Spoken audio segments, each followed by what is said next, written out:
committed. This is the CBC Evening News. Very good evening. I'm Lisa Broom. This is the CBC Evening News. In our top story tonight, Barbados's social partnership has been and continues to be at the heart of this island's social and economic progress. That's according to Prime Minister Fundell Stewart. He says it fuels the nation's drive toward a low-carbon, resource-efficient green economy. Prime Minister Stewart underscored the importance of partnership during his address at the high-level thematic debate on achieving the sustainable development goals of the 70th session of the United Nations General Assembly, explaining that the social partnership is a tripartite governance mechanism comprising representatives of government, labor and the private sector. Mr. Stewart emphasized the critical nature of the partnership. He said partnership remains the single most important factor in realizing the promise of the 2013 agenda at global, regional and national levels. All public nursery, primary and secondary schools in Barbados will be closing at 12:30 tomorrow. This as two of the major teachers' unions have scheduled meetings. Separate meetings between the Barbados Union of Teachers, the Barbados Secondary Teachers Union and their members are being interpreted by the Ministry of Education as a clear case of industrial action. Those meetings take place at 1 p.m. and 1:30 p.m. respectively. In a release late this evening, the ministry said it remains unclear as to the reason for this action, but it says in the interest of the students who will be unsupervised, it has decided that all public nursery, primary and secondary schools will be closed at 12:30 p.m. The Ministry of Education says it regrets the inconvenience that this early closure will cause. The ministry says it intends to always act in the best interest of the students and teachers, and any action and activity which compromises this must be condemned. As many Barbadians seek to ensure that their income tax returns are filed before the deadline this month end, there's word that outstanding tax refunds are actively being paid. It's coming from Finance Minister Chris Sinclair, who says more than $100 million in tax refunds have been paid out since last year. The income tax returns continue to be paid at pace.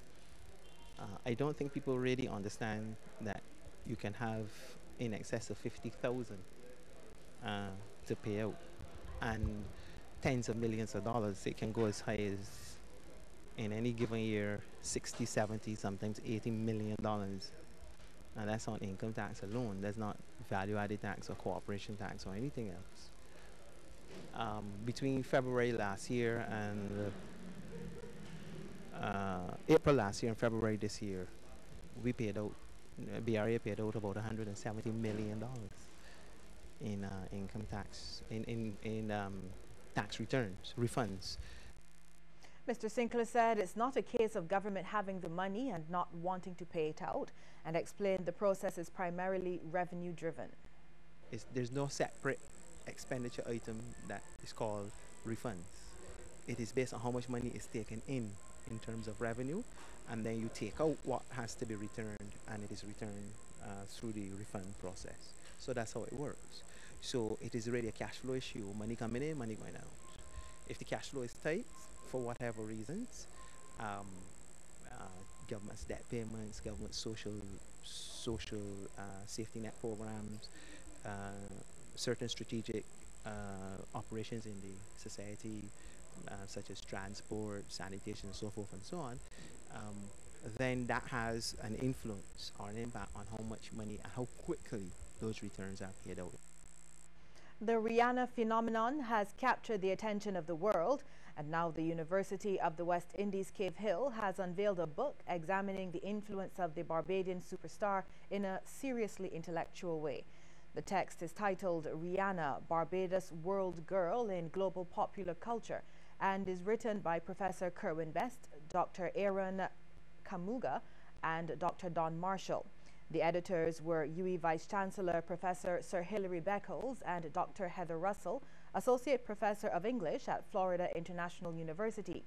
Now, during the book launch, Sir Hilary spoke about Rihanna's career, and he believes it's far from over. He says she has more to offer to the music industry and for academic study. She is a very young girl, and what is emerging from her mind and the constructions that she has made available to us is that she is just starting. She is really now getting a handle of this. She's now really waking up to what her full potential is. And we are capturing her at a little moment in her post-adolescence. So what you're going to see, I suspect, in the years ahead will require a tremendous stretch of the imagination, because what is clear is that she has a phenomenal sense of self-confidence. And that is the critical ingredients that will shape all the things that you will see in the future, I think. Dr. Tonya Haynes, a lecturer at the Institute of Gender and Development Studies at the Nita Barrow unit, is confident the work will be a major text of study in years to come. And no doubt many of the chapters in the collection are destined to become foundational readings in their areas of focus, highly elusive and in conversation with both popular and academic dialogue. This stellar work is destined to become a classic of Caribbean cultural studies and of cultural scholarship that takes seriously the popular influence of globalization's tastemakers. And it is definitely up to the task of intellectual ingenuity demanded by its subject. The Trinidad and Tobago conglomerate Massey has stayed true to a promise made earlier this year to open a discount store in Barbados. The new Price Low supermarket, located on the premises of what was formerly Massey Supermarket, Sargent Village, opened its doors this morning. Minutes before Price Low opened its doors, eager customers were already outside, ready to shop. They welcomed the new supermarket, which replaces the former Massey one. We've missed having JB's in this area. I think a lot of people have missed it, and we've heard a lot of what it's going to be, so I came to see. And I hope that it will meet the expectations of everybody, because, you know, in this day and age, everyone is looking for something a little cheaper, a little more pocket-friendly, so God willing, we'll see that today, and I'm just going to check and have a look around. So the name grab you, Price Low? Actually, it did, but to me it will always be JB's. Very much so. Because I shopped here from the inception. First, I say most welcome for your first opening day, and I hope that it be at least in my price range so I can shop, you know, as I would like to. Price Low came about as Massey recognized the increased attraction to discount stores, and it sought to address that demand. Managing Director Randall Banfield says Price Low promises big savings. Patrons to this store will find a combination of international and regional brands which have been selected with one aim: to offer our customers the best possible value for money. Customers who shop here will save money, and they will do so in a very pleasant atmosphere. They will see some new brands, and they will see some extremely low prices. Some 35 staff, including former Massey workers, are employed at Price Low. The supermarket includes a pharmacy, a bakery, and a show repair outlet. A bank and a floor outlet will soon be added.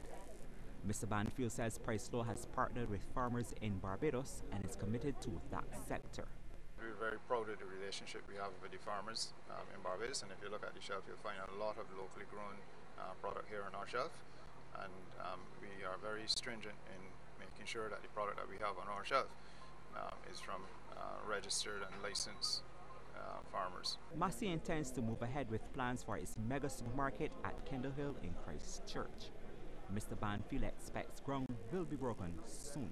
The Kendall Hill Superstore is on the cards. There's a lot of work going on behind the scenes to you know, get that model right. We're spending a lot of money up there, and we want to make sure we get that model right. But that will be truly a superstore. Price Low has already embarked on a promotion where 5 people can win a shopping spree valued at $600. Kishmar Senjis, CBC News. We'll have more news in just a moment. Stay with us.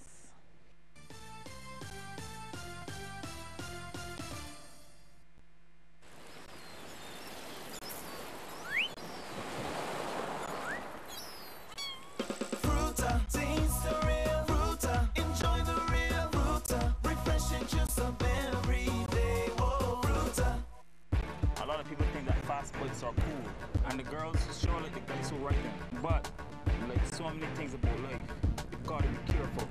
Having sex without a condom is like riding a bike without a helmet. It's just plain dumb. It's okay to have fun as long as you're smart about it. My name is Daniel the Lion Fortress, and I'm different, and I'm making a difference. Live up. Love, protect, respect. Has your mom been taking care of everyone and forgetting herself? Well, Morning Barbados wants to make your mom rock.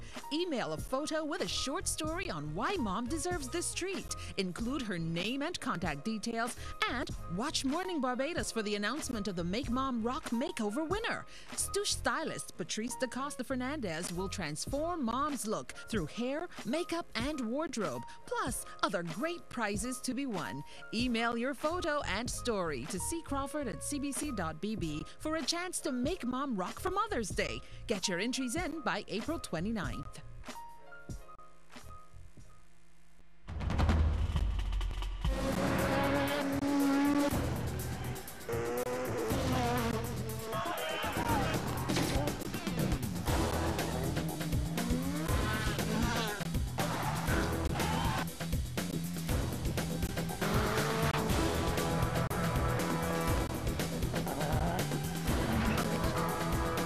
Race 1 is integral to the future of motorsport in Barbados, in the Caribbean, and also to Bushy Park, and we really appreciate what you guys do.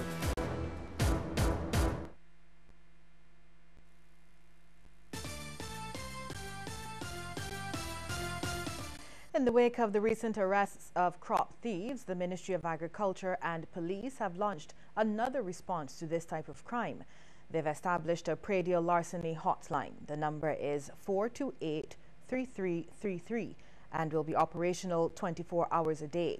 In the last 2 weeks, a number of crop thieves were sentenced to jail time, in one case up to 2 years. This after pleading guilty in court to stealing sweet potatoes belonging to Armagh Farms. The ministry is also distributing certificates of purchase of agricultural produce or livestock to all farmers with valid identification cards. These certificates are available free of charge from the ministry's Planning and Communications Unit at Graham Hall in Christchurch. Well, there's a call for more local research to be done on mental health. This time, it's in the workplace. The call for more research comes from General Secretary of the Barbados Workers Union, Tony Moore. She was speaking during a health and safety in the workplace workshop. Ms. Moore believes the trying economic times have caused mental stress for hundreds of workers. Over the past 3 years, our workforce has been traumatized by changes such as mergers, closures, layoffs, threats of layoffs, which have caused psychological stress and strain for hundreds of workers. Ms. Moore says there's a cost attached to poor health in the workplace, giving examples in other countries. The combined cost of sickness absence, non-employment, effects of unpaid work, and output losses in Britain is £26 billion a year. Minister of Labour, Dr. Esther Bayer-Suku, says there is legislation in place to help workers, but it only solves part of the problem. In addition, we should soon have the Sexual Harassment Bill and the Employment Prevention of Discrimination Bill. So we do have a legislative framework to ensure that the workplace is safer, but legislation can only be a part of the solution. Certainly we have seen that even with the passage of this legislation, there are still workplaces that do not conform to what the legislation prescribes. The Labour Minister believes managers need to become more informed about mental health. Managers with adequate training about mental health challenges are better able to identify those individuals who are adversely affected by workplace stress and perhaps even other stress, and the ways in which those individuals can be supported. Managers and supervisors should of course have core competencies that include empathy, integrity, maintaining confidentiality. The aim of the workshop is to help develop a national wellness policy. Well, still to come, a look at some of the stories making headlines across the region.